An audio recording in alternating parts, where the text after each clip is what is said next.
Hello everyone, and welcome back to your daily government and financial news update. In today's video, we'll be discussing California's heat wave and what the governor of California, Gavin Newsom, is telling citizens to do to prevent blackouts.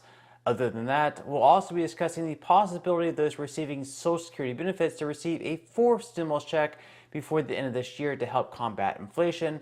And finally, we discuss news in the stock market and Bitcoin. Now, as always, I am definitely interested in hearing your thoughts on everything, and I wanted to quickly thank everyone for giving my videos likes and sharing them, as that certainly helps push these videos out to other people like you. Okay, so over the past week, parts of California have been going through a heat wave, causing a strain on their power grid. Because of this, residents have been receiving text alerts saying, "Conserve energy now to protect public health and safety. Extreme heat is straining the state's energy grid. Power interruptions may occur unless you take action. Turn off or reduce non-essential power if health allows, now until 9 p.m. Governor Gavin Newsom, who many Democrats say should be the next president after Joe Biden, tweeted, "California is experiencing an unprecedented heat wave. This will be the hottest and longest on record for September. Our energy grid is being pushed to its max. The risk of outages is real. We need everyone to double down to save energy after 4 p.m. today."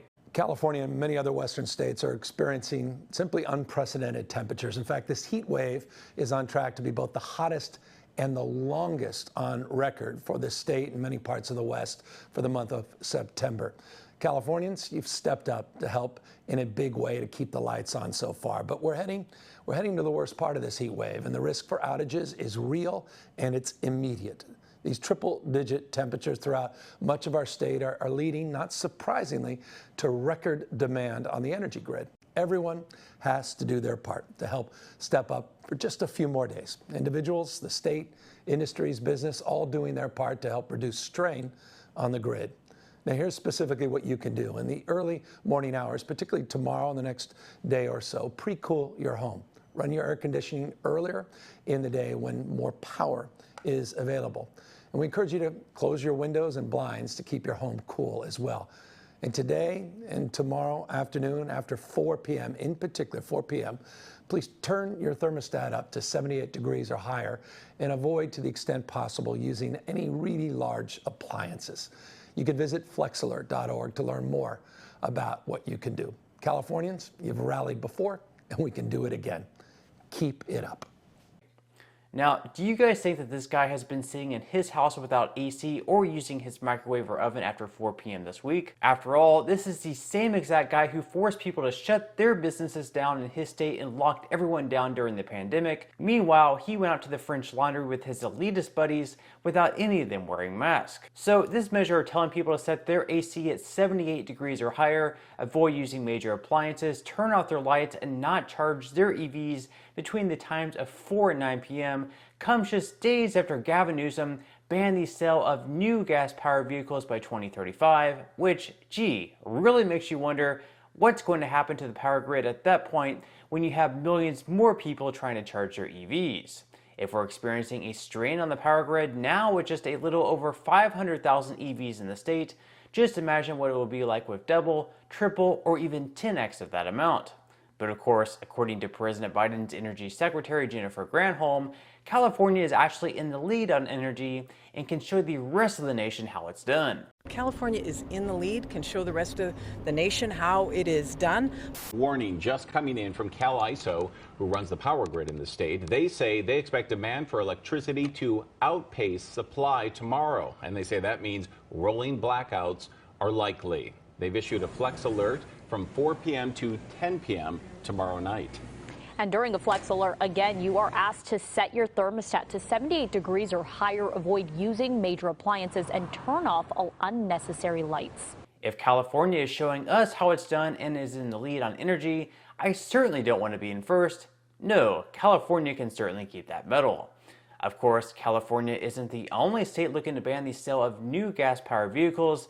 This is something that we may soon see spread to some other states throughout our nation, as Ohio Democrat and Senate hopeful Tim Ryan back in 2019 said, "If we're waiting for 2040 to get rid of gas-powered vehicles, we're doing something terribly wrong." We don't have to wait till 2050. The way things are moving, Senator Sanders and I got into this on the floor or on the debate a little bit. He was like banning gas cars in 2040. And in my mind, in all honesty, it's like, okay, great, whatever. But like if we're waiting for 2040 to get rid of gas vehicles, like we're doing something terribly wrong.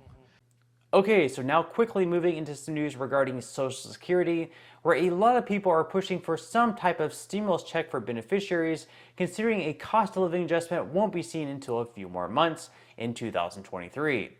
So on October 13th of this year, we will know for sure what the cost of living adjustment for Social Security will be in 2023, which is expected to be somewhere between 8 to 10%, making it the biggest increase since 1981. Until then, though, Social Security beneficiaries will be left to face the higher prices without any type of raise, making the prospects of some type of stimulus check that more enticing. Now, several months ago, the Senior Citizens League did start a petition to Congress for sending out $1,400 stimulus checks to Social Security recipients, saying, "I want Social Security recipients to receive a $1,400 emergency stimulus check to cope during this unprecedented inflationary year." Social Security benefits are one of the few types of income in retirement adjusted for inflation, but soaring inflation has taken a toll on household finances of retired and disabled Social Security recipients. In 2021, Social Security benefits increased by just 1.3%, raising the average benefit by only about $20 a month, but 86% of Social Security recipients surveyed say their expenses increased by much more than that amount.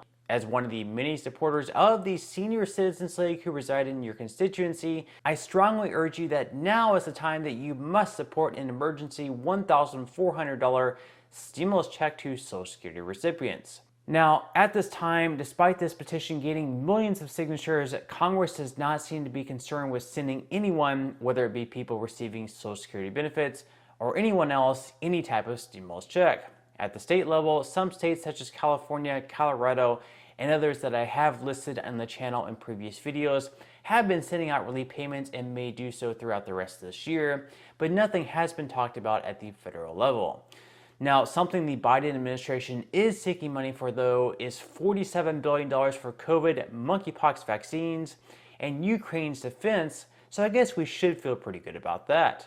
Okay, so now quickly moving into some money news, where stocks did see a large jump yesterday after a poor start to the week, with the S&P 500 rising by 1.83%, the Dow Jones in the green by 1.40%, and the Nasdaq up by 2.14%.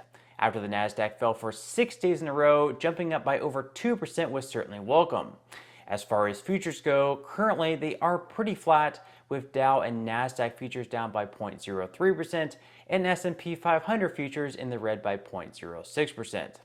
Over the last day, Bitcoin has also surged, and although it isn't yet back into the 20,000s where it was back in late August and early September, it's now back into the low 19,000s. So we'll just have to wait and see if it's going to surge over the weekend and get back into that $20,000 range that it was for such a long period of time. So with just a few months left to end the year, it is hard saying how stocks will close things out.